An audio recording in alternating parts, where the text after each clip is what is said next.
காரியம். என்னுடைய பிள்ளை என்னிடத்தில் என்ன கேட்கிறது? ஒருவேளை நாம் பயந்து கொண்டிருக்கிற ஒரு சூழ்நிலையிலே ஆண்டவர் நம்மை பார்த்து நம்மிடத்தில் எதிர்பார்க்கக்கூடிய ஒரு காரியம், நாம் எதை கேட்கிறோம்? எனக்கு என்ன தருவீர்? இந்த நாட்களிலே நாம் பார்க்கும் பொழுது அநேகருடைய வாழ்க்கையிலே பயம் மிக முக்கியமான ஒன்றாக காணப்படுகிறது.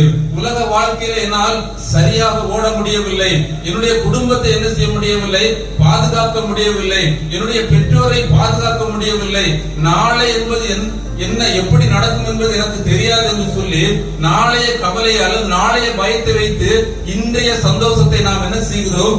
இழந்து விடக்கூடிய ஒரு சூழ்நிலை. பிரியமானவர்களே, அருமையான இந்த நடுநிசி நேரத்திலே கர்த்தருடைய பாதத்திலே அமர்ந்திருக்கிற நாம், ஆண்டவர் நம்மிடத்தில் சொல்லுகிறார், நீ பயப்படாதே.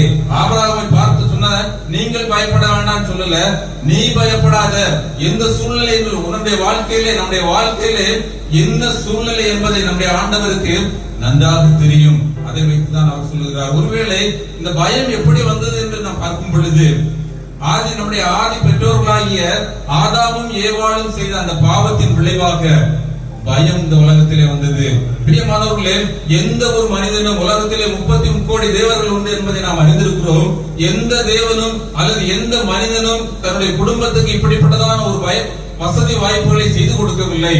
ஆனால் உங்களையும் என்னை படைத்த நம்முடைய ஆண்டவர் என்ன செய்கிறார்? இந்த மனிதனை இந்த உலகத்தில் படைக்க வேண்டுமானால் அவனுக்கு தேவையான எல்லாவற்றையும் கொடுத்து எல்லாவற்றையும் ரெடியாக்கி அதற்கு முன்பாக மனிதன் என்ன செய்தார்? சிருஷ்டிக்கிற ஒரு சூழ்நிலை.